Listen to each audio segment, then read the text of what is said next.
के एक साइंटिस्ट को देखते हैं जो अल्जाइमर नामी बीमारी का इलाज ढूंढ रहा था, क्योंकि उनके पिता भी अल्जाइमर बीमारी के शिकार थे। विल का उसके पिता के अलावा इस दुनिया में और कोई नहीं था, इसीलिए वो हर हाल में अल्जाइमर नामी बीमारी की दवा बनाना चाहता था। अल्जाइमर एक ऐसी बीमारी है जिसमें धीरे धीरे मरीज की याददाश्त कमजोर होने लगती है और एंड में वो इंसान अपना नाम तक भूल जाता है। अब विल का इस दुनिया में अपने फादर के अलावा और कोई था भी नहीं, इसलिए वो अपने फादर को खुद से दूर होते नहीं देख सकता था। विल दिन रात मेहनत करके फाइनल एक दवा बना लेता है, लेकिन सबसे पहले इंसान पर इस दवा को टेस्ट करना एक रिस्की काम था, इसलिए ये दवा सबसे पहले एक फीमेल चिंपैंजी पर टेस्ट किया जाता है और जो रिजल्ट सामने आया उस सबको हिलाकर रख दिया। इस दवा से वो फीमेल चिंपैंजी बहुत ज्यादा इंटेलिजेंट हो जाती है। विल जब उसकी इंटेलिजेंस देखता है तो उसे बहुत खुशी होती है और अब वो इस दवा को इंसानों पर इस्तेमाल करना चाहता है। विल सबसे पहले ये बात अपने सीनियर को बताता है और उसके बाद बोर्ड ऑफ मेंबर्स की एक मीटिंग रखी जाती है जहाँ पर वो अपनी प्रेजेंटेशन दे रहा होता है। विल की इस नई दवा से सबके सब बहुत खुश होते हैं क्योंकि इसके रिजल्ट्स बहुत ज्यादा पॉजिटिव थे। विल की प्रेजेंटेशन के दौरान दूसरी तरफ उस फीमेल चिंपैंजी को दिखाया जाता है जिसके ऊपर विल की दवा को इस्तेमाल किया गया था। वहाँ पर एक वर्कर आता है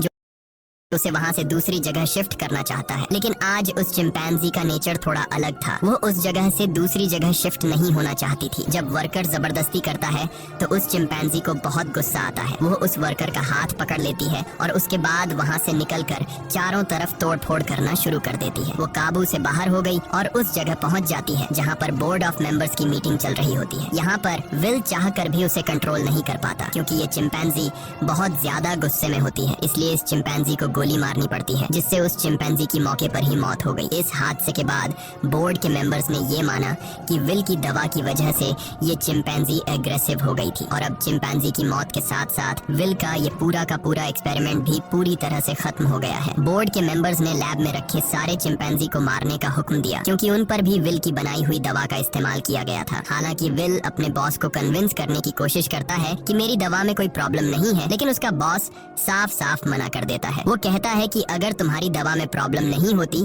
तो वो चिंपैंजी इतना ज्यादा अग्रेसिव नहीं होती। विल की 5 सालों की एक्सपेरिमेंट अब जाया हो गई थी। वो अंदर लैब की तरफ जाता है, तभी उसके पास लैब का केयर टेकर आता है और उसे बताता है कि आपकी दवा में कोई भी प्रॉब्लम नहीं है। दरअसल चिंपैंजी आपकी दवा की वजह से अग्रेसिव नहीं हुई थी, बल्कि उसने उसी वक्त एक बच्चे को जन्म दिया था जिस वजह से वो गुस्से में आ गई थी क्योंकि उसे वहाँ से शिफ्ट किया जा रहा था। और अब विल को पूरी बात समझ में आ जाती है। वो वर्कर उसे कहता है कि मैंने बॉस के कहने पर उन सारे चिंपैंजीज को मार दिया और उस बच्चे को नहीं मार पाया जो अभी अभी पैदा हुआ है। उसके बाद विल बिना किसी को बताए चुपके से उस बच्चे को अपने घर ले आता है जहाँ पर विल के फादर भी होते हैं और यहाँ पर हमें दिखाया जाता है कि ये चिंपैंजी का बच्चा छोटा तो है लेकिन उसका दिमाग इंसानों की तरह तेज है। बहुत जल्दी वो विल के पिता से घुल मिल जाता है और विल के पिता उसे नाम देते हैं सीजर। धीरे धीरे 3 साल बीत जाते हैं और अब वो चिंपैंजी का बच्चा जिसका नाम सीजर है वो बहुत ज्यादा स्मार्ट हो चुका है। वो पढ़ सकता है, गेम्स खेलता है और बिल्कुल इंसानों की तरह हर एक काम को करता है। बस वो सिर्फ एक चीज नहीं कर सकता और वो है इंसानों की तरह बोलना, पर वो इंसानों की बातचीत को अच्छी तरह से समझ सकता है। वहीं विल के पिता को दिखाया जाता है जिनकी अल्जाइमर बीमारी की वजह से दिमागी हालत काफी ज्यादा खराब हो चुकी है, यहाँ तक कि उनकी नर्स भी उनका ध्यान रखने से मना कर देती है। वो विल से कहती है कि तुम्हारे पिता को अब हॉस्पिटल की जरूरत है, घर पर उनका टेक केयर नहीं किया जा सकता। विल अपने पिता की हालत देखकर उसे बहुत दुख होता है और अगले दिन जब वो लैब में जाता है तो चुपके से उस दवा को लेकर आता है जो उसने सीजर की मॉम को और बाकी चिंपैंजीज को दी थी और ये दफा उसने स्पेशली अपने पिता के अल्जाइमर बीमारी के लिए बनाई थी। वो जानता था कि उसके पिता का बचना अब नामुमकिन है, इसलिए वो ये रिस्क लेता है और अपने पिता को अल्जाइमर की वो दवा इंजेक्ट कर देता है। विल के पिता पहले इंसान होते हैं जिनके ऊपर इस अल्जाइमर की दवा को यूज किया जाता है। विल रात भर सो नहीं पाता क्योंकि उसे डर लगता है कि कहीं उसके पिता को कुछ हो न जाए और अगली सुबह विल देखता है कि उसके पिता पियानो बजा रहे हैं। वो पूरी तरह से ठीक हो चुके हैं। विल ये देखकर बहुत खुश होता है, यानी उसकी दवा ने उसके पिता को पूरी तरह से ठीक कर दिया है। वहीं हमें सीजर को दिखाया जाता है जो खिड़की से कुछ बच्चों को साइकिल चलाते हुए देखता है। सीजर का भी मन करता है कि वो भी उन बच्चों की तरह साइकिल चलाए, इसलिए वो पड़ोस के घर में चला जाता है, पर इस घर का मालिक बहुत ही खड़ूस इंसान था। वो सीजर को देख लेता है। अब वो सीजर को मारने के लिए बेसबॉल का बैट उठाकर उस पर हमला कर देता है, लेकिन उससे पहले कि वो उसे बुरी तरह से मारता, यहाँ पर विल और उसके पिता सीजर को बचा लेते हैं। विल पड़ोसी को समझाने की कोशिश करता है कि ये सिर्फ खेलने की कोशिश कर रहा था, इससे तुम्हें कोई खतरा नहीं है। पड़ोसी कहता है कि ये मेरे बच्चों को नुकसान पहुंचा बचा सकता है, और अगर ये बंदर का बच्चा दोबारा यहाँ पर आया तो मैं इसे मार दूंगा। यहाँ पर सीजर के पैर पर चोट लग गई होती है, इसलिए विल उसे डॉक्टर कैरोलिन के पास ले जाता है, और जब कैरोलिन उसका इलाज करती है तो उसे पता चलता है कि ये बहुत ज्यादा इंटेलिजेंट है, क्योंकि सीजर विल से इशारों में बात कर रहा होता है। जल्द ही विल और डॉक्टर कैरोलिन की आपस में दोस्ती हो जाती है। कैरोलिन को सीजर बहुत पसंद आ जाता है, इसलिए वो विल के घर आना शुरू कर देती है, जहाँ उसे पता चलता है कि सीजर हमेशा घर पर रहता है, उसे बाहर नहीं ले जाया जाता, इसीलिए सीजर हमेशा खिड़की से बाहर देखता रहता है। कैरोलिन विल से कहती है कि हमें उसे बाहर ले जाना चाहिए। विल को ये आइडिया पसंद आया और अगले दिन विल और कैरोलिन सीजर को पास के एक जंगल में ले गए, जिसका नाम रेडवुड है। वह खूबसूरत जंगल सीजर के लिए किसी जन्नत से कम नहीं था। सीजर को ये जगह बहुत पसंद आई और इसी तरह से 2 साल और बीत जाते हैं। अब विल और कैरोलिन एक दूसरे के साथ रिलेशनशिप में आ चुके हैं। सीजर भी अब बड़ा हो चुका है और ये लोग हमेशा उस जंगल में आते। एक दिन जब ये लोग रेडवुड जंगल में होते हैं तो वहाँ एक फैमिली आती है, जिनके पास एक डॉग होता है, जिसके गले में पट्टा बांधा गया होता है। वह डॉग सीजर पर भौंकने लग जाता है, जिसे देखकर सीजर बहुत ज्यादा मायूस हो जाता है। सीजर इसलिए मायूस नहीं होता कि डॉग ने उस पर भौंका, बल्कि वो डॉग के गले में पट्टा देख लेता है, और पट्टा तो उसके गले में भी विल ने बांधा था। वो विल से इशारे में पूछता है, क्या मैं तुम्हारा कोई पालतू जानवर हूँ? जिस पर विल जवाब देता है, नहीं, तुम पालतू नहीं हो, तुम मेरे बेटे हो। पर सीजर अब समझदार हो चुका था। वो अपने बारे में जानना चाहता था कि वो कौन है और कहाँ से आया है, इसलिए विल सीजर को अपनी लैब के बाहर ले जाता है और बताता है कि तुम्हारी मॉम यहाँ पर थी, हमने उसके ऊपर एक दवा का इस्तेमाल किया था और उसी दवा की वजह से आज तुम इतने ज्यादा इंटेलिजेंट हो। अब सीजर को अपने बारे में सब कुछ पता चल चुका है। इसके बाद ये लोग घर आते हैं,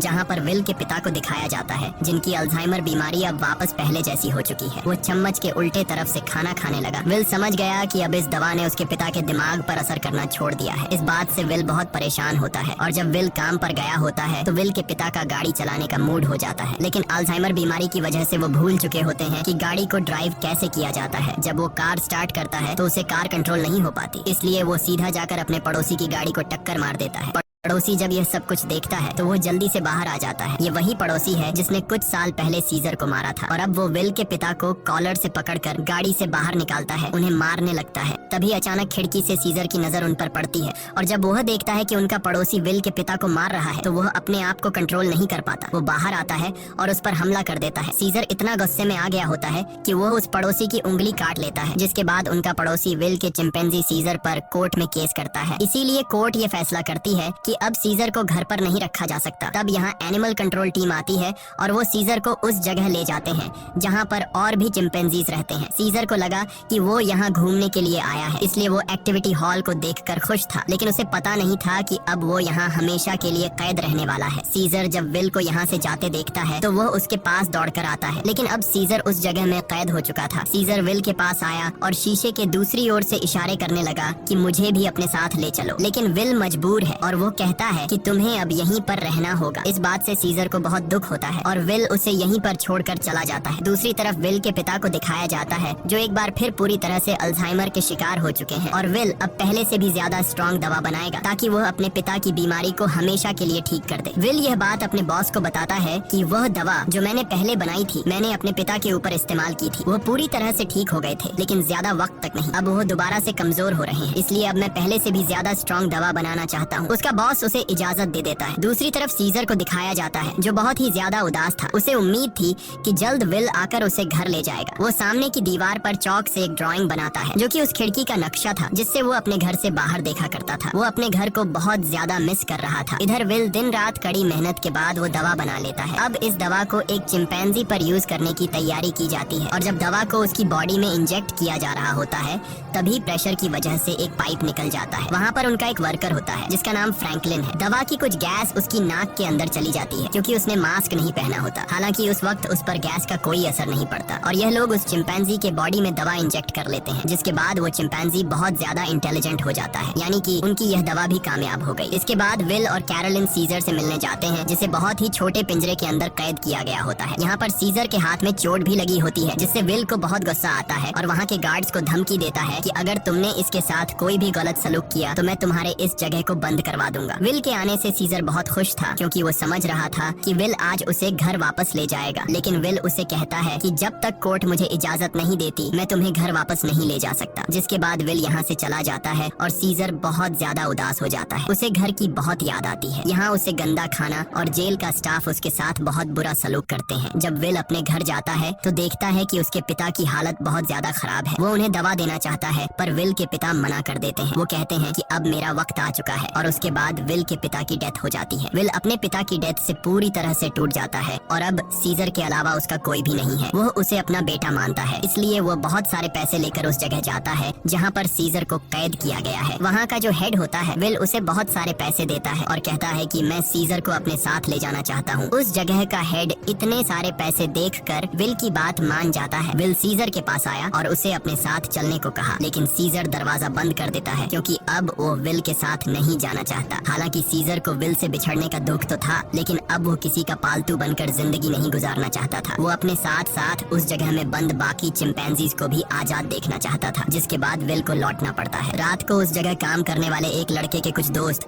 यहाँ पर चिंपैंजीज को देखने के लिए आते हैं और जब इनमें से एक लड़का सीजर के पास आता है तो सीजर उसे पकड़कर अपनी तरफ खींचता है और उसकी जेब से चाकू निकाल लेता है। उस चाकू से सीजर रात को अपने सेल का गेट खोल लेता है। उसके बाद वो सेल से निकलकर चुपके से छत के रास्ते से होते हुए सीधा विल के घर पहुंच जाता है, जहाँ पर उसे वो नई दवा मिल जाती है जो विल ने अल्जाइमर के नए पेशेंट्स के लिए बनाई थी। और अब इस दवा को लेकर वापस वो उसी जगह आ जाता है जहाँ पर बाकी चिंपैंजीज को कैद किया गया है और वहाँ पर उस दवा को खोल देता है जिससे सारी की सारी गैस चिंपैंजीज इनहेल कर लेते हैं। जिसके बाद सबके सब चिंपैंजीज सीजर की तरह इंटेलिजेंट हो जाते हैं। उनके अंदर सोचने समझने की शक्ति आ जाती है और सीजर का पहला मिशन भी यही था कि सब चिंपैंजीज मेरी तरह इंटेलिजेंट हो जाएं, तभी हम सब इस जगह से भाग पाएंगे। और वो ऐसा करने में कामयाब हो गया। लेकिन दूसरी तरफ फ्रैंकलिन, जिसका गलती से वो गैस नाक के जरिए अंदर चली गई थी, उसकी डेथ हो जाती है। इसका मतलब ये है कि यह दवा सिर्फ चिंपैंजीज पर असर करती है और इंसानों को यह दवा मार देती है। वहीं सीजर को दिखाया जाता है जो अब बाकी चिंपैंजीज के साथ उस जगह से भागना चाहता है। लेकिन तभी वहाँ का एक वर्कर जो सब चिंपैंजीज को बहुत टॉर्चर किया करता था वो आ जाता है और जब वो अपनी करंट वाली स्टिक से उन्हें करंट लगाने की कोशिश करता है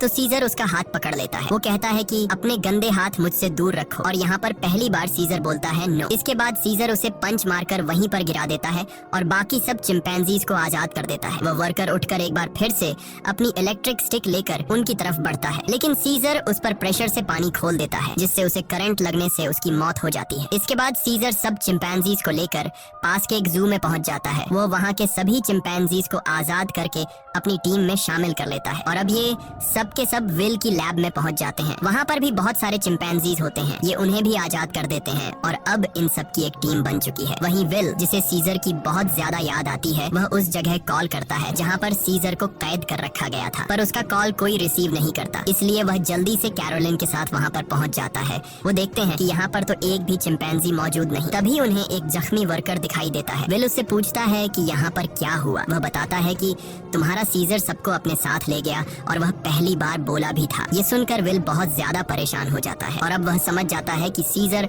अपने सभी साथियों के साथ रेडवुड जा रहा है जहाँ पर बचपन में उसे ले जाया करता था। सीजर शहर के रास्ते से अपने साथियों के साथ आगे की तरफ बढ़ रहा होता है। रास्ते में एक ब्रिज आता है जहाँ पर पुलिस उनका रास्ता रोक लेती है और इसके बाद चिंपैंजीज और पुलिस के बीच में एक बहुत बड़ी फाइट होती है। हालांकि सीजर का मकसद इंसानों को चोट पहुंचाना नहीं था, बल्कि अपने चिंपैंजी भाइयों को आजाद करके उन्हें रेडवुड जंगल तक पहुंचाना था। उनके ऊपर हेलीकॉप्टर से हमला किया जाता है और जब सीजर को नुकसान पहुंचने वाला होता है तो तभी वहां पर एक गोरिल्ला हेलीकॉप्टर के ऊपर कूद जाता है और हेलीकॉप्टर को क्रैश कर देता है जिससे उसकी जान चली जाती है। और तभी वहां पर कोबा नामी चिंपैंजी आता है। कोबा वही चिंपैंजी है जिसकी बॉडी पर लैब में एक्सपेरिमेंट किया गया था, जो उस आदमी को मार देता है जो हेलीकॉप्टर से उन पर गोलियां चला रहा था। यहाँ जब एक गोरिल्ला पुलिस वाले को चीरने वाला था तब सीजर उसे रोक लेता है क्योंकि सीजर पुलिस वालों को रोकना चाहता था, उन्हें मारना नहीं। अब ये सब के सब ब्रिज को क्रॉस कर रेडवुड पार्क पहुंच जाते हैं जहाँ पर विल भी कुछ देर में पहुंच जाता है। वो सीजर को आवाजें देने लगता है। इस दौरान एक दूसरा चिंपैंजी विल पर हमला करने वाला होता है कि तभी सीजर उसे रोकता है। विल सीजर से कहता है कि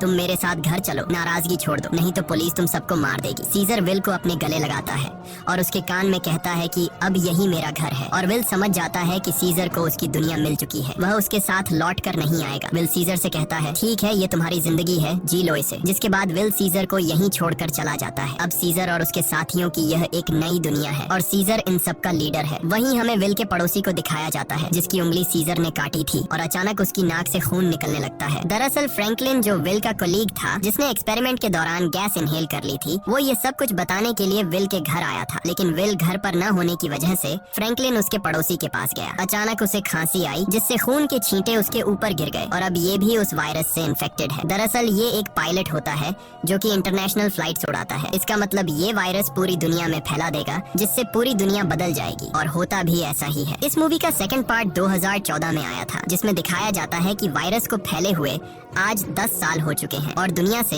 इंसानों की बहुत बड़ी आबादी खत्म हो चुकी है। जहां एक तरफ इंसानों की आबादी कम हो रही थी, दूसरी तरफ चिंपैंजीज की जनरेशन बढ़ती जा रही थी। ये सभी उस जंगल में पूरी तरह से फैल चुके थे और वो सभी अब पहले से भी ज्यादा स्ट्रॉन्ग हो चुके थे। यहाँ हमें सीजर को दिखाया जाता है, वो अब भी सभी चिंपैंजीज का लीडर है और इस जंगल में सीजर का ही राज चलता है। इस जंगल में अब इंसानों का आना मना है। सीजर का अब एक बेटा हो चुका है जिसका नाम ब्लू आई है। एक दिन सीजर का बेटा जब अपने दोस्त के साथ जंगल में घूम रहा होता है, तभी उनके सामने एक इंसान आ जाता है जो जंगल में अपनी टीम के साथ हाइड्रो इलेक्ट्रिक डैम देख रहा होता है ताकि पूरे शहर को इलेक्ट्रिसिटी दोबारा से दी जा सके, और ये डैम चिंपैंजीज के इलाके में है। अब वो आदमी जब सीजर के बेटे ब्लू आई और उसके दोस्त को देखता है तो वो बहुत ज्यादा डर जाता है और अपनी गन निकाल लेता है। सीजर का बेटा भी गुर्राने लगता है। वो आदमी डर कर गोली चला देता है जिससे सीजर के बेटे का दोस्त घायल हो जाता है। गोली की आवाज सुनकर सभी चिंपैंजीज यहाँ पर आ जाते हैं। साथ ही जिस आदमी ने गोली चलाई होती है उसके साथी भी आ जाते हैं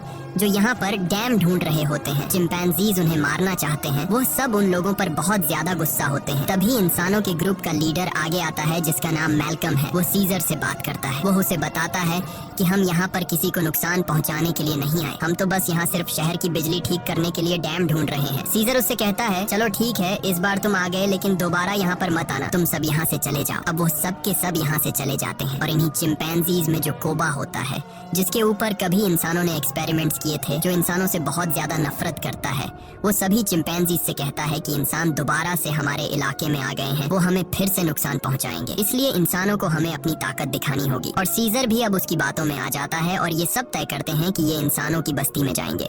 और अब सीजर अपने घोड़े पर बैठकर सबके आगे होता है, उसके साथ सभी चिंपैंजीज इंसानों के इलाके में जाते हैं। यहाँ पर दिखाया जाता है कि जो पहले रोशनियों से चमकने वाला एक खूबसूरत शहर हुआ करता था, अब वो पूरी तरह से वीरान हो चुका है। यहाँ पर टेक्नोलॉजी और बहुत सारी चीजें अब पूरी तरह से खत्म हो चुकी हैं। सीजर अपनी पूरी सेना को लेकर इंसानों के इलाके में पहुंच जाता है, जहाँ पर मैल्कम एक बार फिर से सीजर के सामने आता है और वो सीजर से कहता है कि हम तुमसे माफी मांग चुके हैं। सीजर कहता है कि आज के बाद अगर हमारे इलाके में कोई भी आया तो हम उसे मार देंगे। हम युद्ध नहीं चाहते, लेकिन अगर इंसानों ने दोबारा हमारे इलाके में आने की कोशिश की तो हम किसी को नहीं छोड़ेंगे। यहाँ पर कोबा भी होता है। कोबा चाहता है कि वो इंसानों से युद्ध लड़े, लेकिन सीजर इंसानों को वार्निंग देकर यहाँ से पूरी सेना के साथ निकल जाता है। वहीं मैल्कम को दिखाया जाता है जो बहुत ज्यादा परेशान होता है क्योंकि जिस जगह में ये लोग रह रहे थे वहाँ पर बिजली नहीं थी और उनका पावर प्लांट खास उसी जगह में था जहाँ पर चिंपैंजीज का इलाका था। वहाँ पर जाना मतलब अपनी मौत को दावत देना है, लेकिन सारी जिंदगी ये लोग बिना इलेक्ट्रिसिटी के तो नहीं रह सकते थे, इसलिए उन्हें हर हाल में वहाँ पर जाकर बिजली ठीक करनी थी। मैल्कम अपने सीनियर से कहता है कि हमें एक बार सीजर से बात करके देखना चाहिए, क्या पता वो हमारी तकलीफ को समझ ले। जिसके बाद मैल्कम अपनी फैमिली और एक ग्रुप लेकर वहाँ जंगल के बाहर पहुँच जाता है। मैल्कम जब सीजर को अपनी सारी सिचुएशन बताता है तो सीजर समझ जाता है क्योंकि वो इंसानों के साथ रह चुका है। उसे पता है कि इलेक्ट्रिसिटी का मतलब क्या है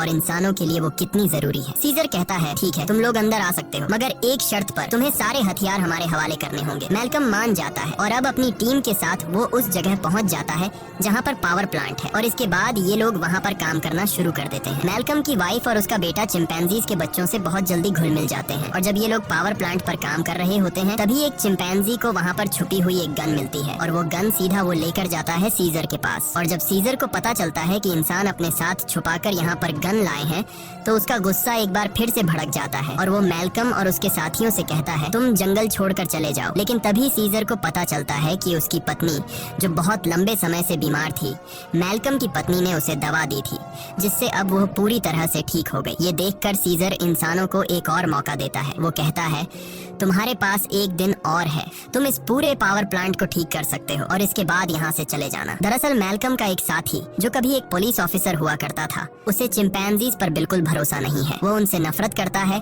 और वो यहाँ पर गन्स लेकर आया होता है। उनके पास और भी गन्स होते हैं और जब ये लोग गन्स एक दूसरे को पास कर रहे होते हैं तो ऊपर से कोबा देख लेता है। कोबा गुस्से से ख्याल हो जाता है कि ये इंसान तो बिल्कुल भी भरोसे के लायक नहीं है और कोबा इंसानों से बहुत ज्यादा नफरत करता है और वो जल्दी से सीजर के पास जाता है। वो उसे बताता है कि इंसानों के पास और भी हथियार हैं, इंसान भरोसे के लायक नहीं है, तुम्हें उन्हें हमारे इलाके से निकालना होगा। जिस पर सीजर उसे सब्र रखने को कहता है। इस बात से कोबा को गुस्सा आता है। वो कहता है तुम्हें अपने साथियों की बिल्कुल भी परवाह नहीं है, तुम इंसानों से प्यार करते हो क्योंकि तुम भी उन्हीं में से एक हो। और अब सीजर को इस बात पर गुस्सा आता है और वो कोबा पर हमला कर देता है। सीजर उसे बहुत बुरी तरह से घायल कर देता है। कोबा अब बदले की आग में जलने लगा। वो यहाँ से सीधा उस जगह जाता है जहाँ पर इंसान और उनके हथियार हैं। वो वहाँ से इंसानों के हथियार लेता है और बहुत सारे इंसानों को मार देता है और उन्हें मारने के बाद वापस वो अपने इलाके में आता है जहाँ पर वो अपने ही चिंपैंजीज के कई घरों को आग लगा देता है। और जब मौका देखता है कि सीजर बिल्कुल अकेला है, उसके पास कोई भी नहीं है, तो वो चुपके से सीजर को भी गोली मार देता है। सीजर वहीं झाड़ियों में गिर जाता है। इसके बाद कोबा अब सभी चिंपैंजीज के पास जाता है और कहता है इंसानों ने हमारे घर जला दिए और हमारे लीडर सीजर को भी मार दिया। वो हम पर हमला कर रहे हैं, हमें उन्हें सबक सिखाना होगा। कोबा इंसानों के खिलाफ युद्ध का ऐलान कर देता है। साथ ही वो यह भी ऐलान करता है कि अब मैं तुम सब का लीडर हूँ। इसे सब लीडर मान लेते हैं और इंसानों से युद्ध लड़ने के लिए तैयार हो जाते हैं। दूसरी तरफ इंसानों को दिखाया जाता है जहाँ उनके घरों में अब लाइट आ चुकी होती है क्योंकि पावर प्लांट ठीक हो चुका है। वो सब एक साथ मिलकर एंजॉय कर रहे होते हैं। वहीं कोबा अपनी पूरी सेना के साथ उस जगह पहुँच जाता है जहाँ पर इंसानों के हथियार हैं। सबसे पहले ये चिंपैंजीज इंसानों के हथियार को लूटते हैं और इसके बाद उन्हीं हथियारों से इंसानों के ऊपर हमला कर देते हैं। कई इंसानों को मार दिया जाता है। यहाँ पर वो छोटा चिंपैंजी भी होता है जिसे जंगल में एक इंसान ने गोली मारी थी और अब कोबा उसे हथियार देता है और कहता है तुम्हें इंसानों को मारना होगा, पर वह मना कर देता है क्योंकि सीजर ने उसे सिखाया था कि कभी भी किसी भी इंसान पर बिना वजह हमला मत करना। और जब वो बच्चा कोबा का ऑर्डर नहीं मानता तो कोबा उसे मार देता है। साथ ही जो चिंपैंजीज उसका हुक्म नहीं मानते वो उन्हें कैद कर लेता है। वही जंगल में मैल्कम और उसकी वाइफ शहर की तरफ आ रहे होते हैं। तभी वहाँ पर उन्हें सीजर दिखता है जो बहुत बुरी तरह से घायल होता है। वो सीजर को अपनी गाड़ी में बैठाकर अपने घर ले आते हैं। वो उसका ट्रीटमेंट करते हैं और सीजर का अच्छी तरह से ख्याल रखते हैं जिससे सीजर की जान में दोबारा जान आ जाती है। सीजर के होश में आने के बाद वो उन्हें बताता है कि मेरे पर हमला मेरे साथी ने किया है जिसका नाम है कोबा। मैल्कम को भी यहाँ पर पूरी बात समझ में आ जाती है। सीजर पूरी तरह से ठीक नहीं था। इसीलिए उसे पूरी तरह से रिकवर करने के लिए मैल्कम मेडिसिन लाने के लिए स्टोर पर जाता है और तभी उसके सामने सीजर का बेटा आ जाता है जिसके हाथ में गन होती है। वो मैल्कम को शूट करने वाला होता है कि मैल्कम उसे बता देता है तुम्हारे पिता सीजर अब भी जिंदा है, वो हमारे पास हैं और उन्हें और किसी ने नहीं बल्कि कोबा ने शूट किया है। इसके बाद मैल्कम सीजर के बेटे को अपने घर ले आता है। वो अपने पिता को जिंदा देखकर बहुत खुश हो जाता है। जहाँ पर सीजर का बेटा सीजर को बताता है कि किस तरह से कोबा ने अपने आप को लीडर बनाया और उसने बाहर की दुनिया में मासूम लोगों की जान ली। सीजर के बेटे को भी अब पता चल चुका है कि उसके पिता सीजर पर और किसी ने नहीं बल्कि कोबा ने गोली चलाई थी। इसीलिए अब वह वापस उसी जगह जाता है जहाँ पर कोबा ने इंसानों को और बहुत सारे चिंपैंजीज को बंदी बनाकर रखा है। सीजर का बेटा सबको आजाद कर देता है। मैल्कम भी उनका साथ देता है और वो उन सबको टावर के अंदर ले आता है जहाँ पर उसकी मुलाकात वही पुलिस ऑफिसर से होती है। वह ऑफिसर मैल्कम को बताता है कि इलेक्ट्रिसिटी आने के बाद मैंने रेडियो से आर्मी के साथ कांटेक्ट कर लिया है और बहुत जल्द बहुत बड़ी आर्मी की सेना यहाँ पर आने वाली है जो सभी चिंपैंजीज का खात्मा कर देगी। साथ ही वह यह भी बताता है कि मैंने टावर के ऊपर बहुत सारे बॉम्ब्स को फिट कर दिया है ताकि जब चिंपैंजीज टावर के ऊपर चढ़ेंगे तो मैं बॉम्ब को ब्लास्ट करके उन सब चिंपैंजीज को मार दूंगा। हालांकि इसमें उसकी खुद भी जान चली जाएगी। उसके हाथ में रिमोट कंट्रोल होता है। और अब ये देखने के बाद मैल्कम और सभी इंसान वहाँ से भागना शुरू कर देते हैं। वहीं सीजर को दिखाया जाता है जो अब यहाँ पर पहुँच चुका है। उसका सामना कोबा से होता है और कोबा और उसके बीच फाइट शुरू हो जाती है। सीजर को जिंदा देखकर बाकी चिंपैंजीज भी कोबा की गद्दारी को जान चुके हैं। वहीं हमें उस पुलिस ऑफिसर को दिखाया जाता है जो टाउन के एक हिस्से को बॉम्ब से ब्लास्ट कर देता है जिसमें कई सारे चिंपैंजीज मारे जाते हैं, लेकिन कोबा, सीजर और उसके कई साथी अब भी जिंदा हैं। जब कोबा देखता है कि बहुत सारे चिंपैंजीज वापस सीजर को सपोर्ट करने लगे हैं तो वह उन सब पर गोलियां चलाना शुरू कर देता है। तभी सीजर काफी ऊंचाई से कोबा पर हमला कर देता है और उसे बिल्डिंग से नीचे धकेल देता है। कोबा लोहे की रॉड से लटक जाता है। अब वह सीजर से कहता है प्लीज मुझे बचा लो, जिसके बाद सीजर उसका हाथ पकड़ लेता है, लेकिन कोबा ने जो किया है उसे माफ नहीं किया जा सकता। इसीलिए सीजर उसका हाथ छोड़कर उसे नीचे गिरा देता है जिससे उसकी मौत हो जाती है। और अब मैल्कम और सीजर एक दूसरे के सामने होते हैं। ये दोनों एक दूसरे से हाथ मिलाते हैं, यानी कि यह दोनों अब अच्छे दोस्त हैं। जैसे